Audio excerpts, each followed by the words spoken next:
Assalamualaikum warahmatullahi wabarakatuh. Waalaikumsalam warahmatullahi wabarakatuh.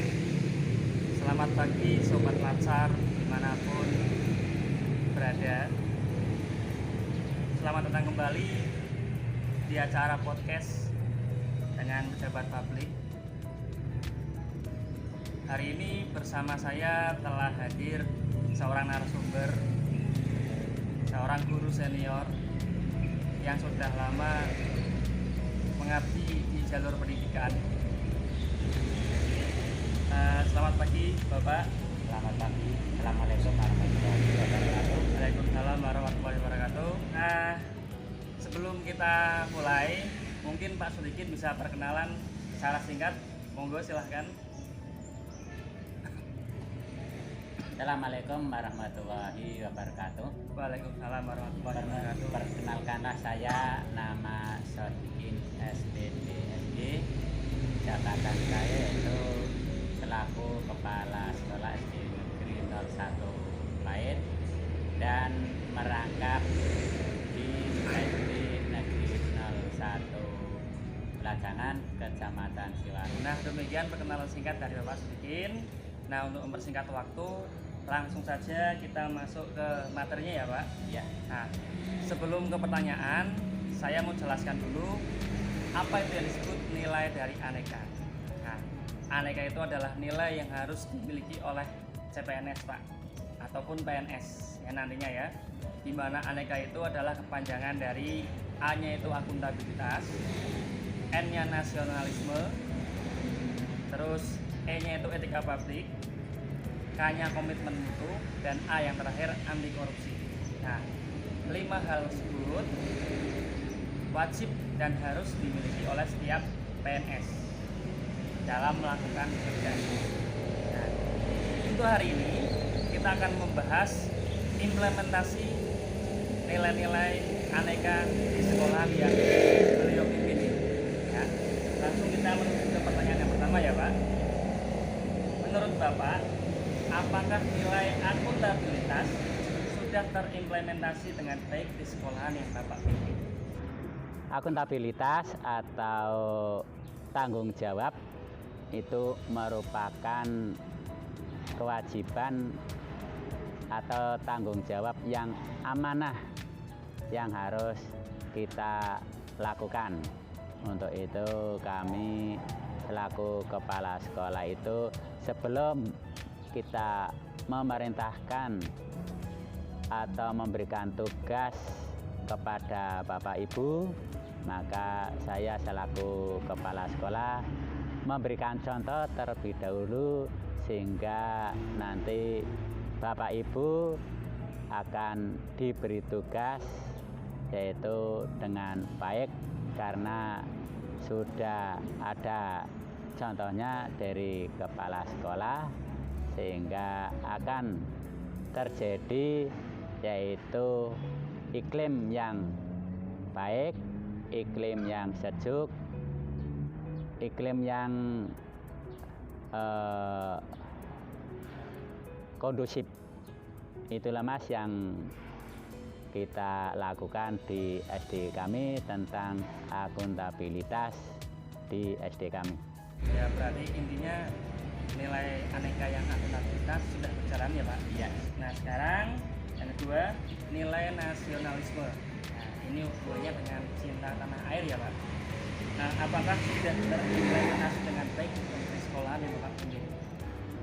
Terima kasih Mas untuk yang kedua kalinya tentang implementasi nasionalisme, bahwa di SD kami itu sudah melaksanakan hal tersebut karena implementasi nasional itu bisa diartikan dengan kecintaan tanah air, kecintaan berbangsa dan kecintaan bernegara.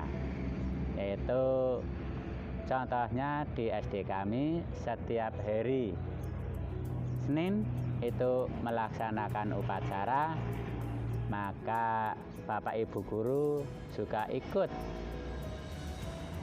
melaksanakan upacara tersebut itu membuktikan bahwa kita cinta tanah air. Di samping itu juga pada upacara-upacara Hari Besar Nasional kita juga sudah melaksanakan hal tersebut. Nah, kedua contoh tersebut itu membuktikan bahwa implementasi nasional tersebut sudah diterapkan di SD kami. Jadi secara tidak langsung implementasi nasionalisme sukses diterapkan di sekolah ini ya Pak. Oke, yang ketiga Pak, sekarang etika publik. Nah, apakah nilai etika publik sudah berhasil terimplementasi dengan baik di sekolahan yang Bapak pimpin ini?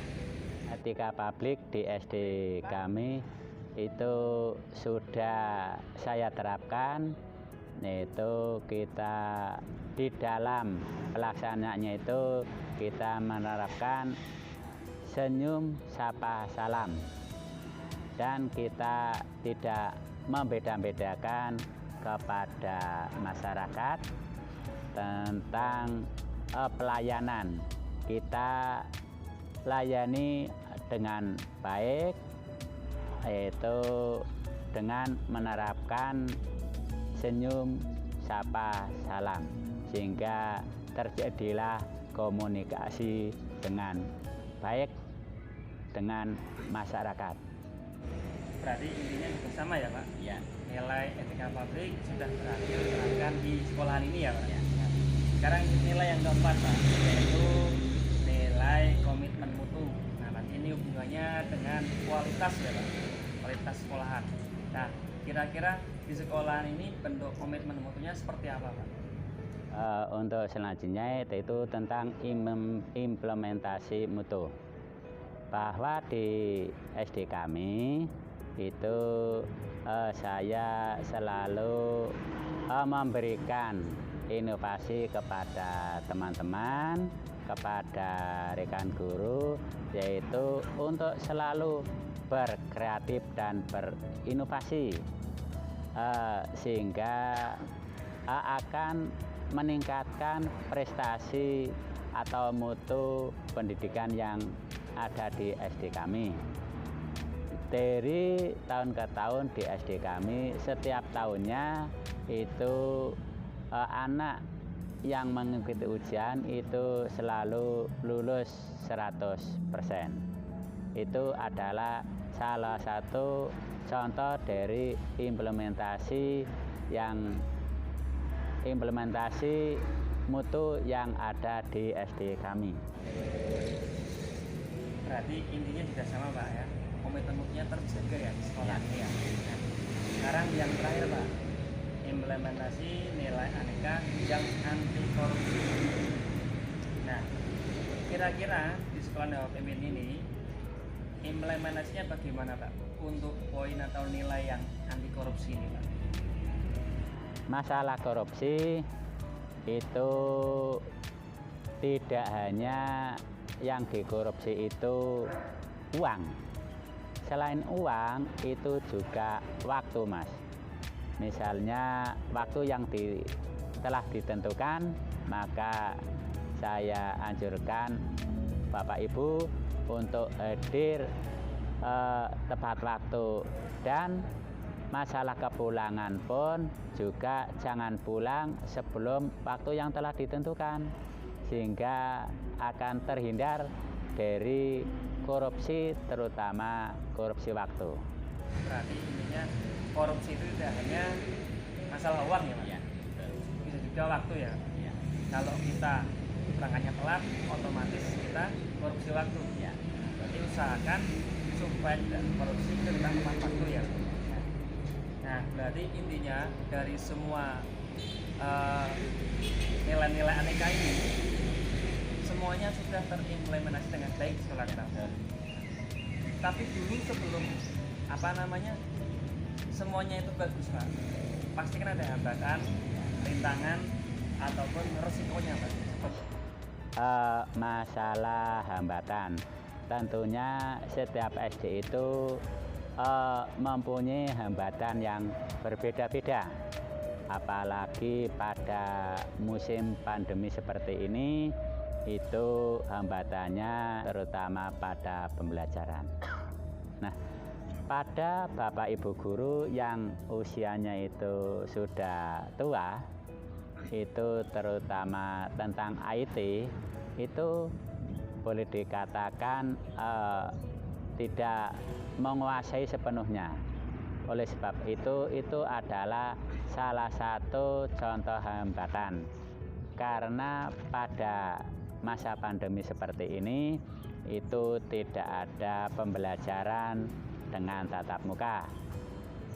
Oleh sebab itu, mereka-mereka yang usianya sudah tua, itu sulit untuk penggunaan tentang IT.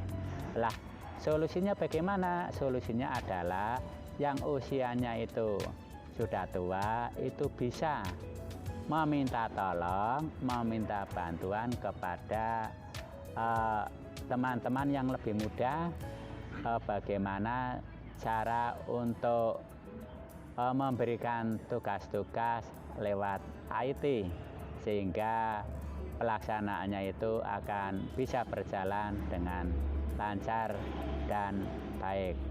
Baik Pak, baik. Nah ini Pak, sebelum kita tutup ya Pak, kita sebagai PPNS baru atau ASN baru tentunya masih butuh pesan dari Bapak selaku senior atau guru yang sudah lebih dulu mendalami dunia pendidikan. Nah, monggo Bapak sampaikan pesan dan pesannya untuk kita semua sebagai penutup dari podcast hari ini. Ya, terima kasih Mas. Pesan saya selaku kepala sekolah atau orang yang lebih tua itu berpesan kepada Mas bahwa sekarang ini untuk menjadi CPNS itu tidak mudah, banyak saingannya. Lah karena Mas Sipur Ma'arif ini sudah lolos sebagai CPNS, maka laksanakanlah pekerjaan ini dengan sebaik-baiknya, dengan hati yang ikhlas, dengan hati yang legowo, karena sudah lulus CPNS. Insya Allah kalau bekerja dengan hati yang ikhlas, maka akan menghasilkan pekerjaan yang baik, pekerjaan yang lebih maju, yaitu akan mencapai suatu prestasi yang lebih baik. Terima kasih atas pesan-pesannya. Baik Sobat Latsar, saya kira cukup sampai di sini untuk hari ini. Semoga dari podcast yang kami lakukan hari ini, sahabat Latsar bisa mengambil manfaat dari apa yang sudah disampaikan oleh Pak Sodikin ini. Dan terima kasih Pak Sodikin sudah dia untuk menjadi narasumber untuk kita pada hari ini. Nah, demikian acara podcast pada hari ini. Kurang lebihnya saya mohon maaf. Akhir kata, wassalamualaikum warahmatullahi wabarakatuh. Waalaikumsalam.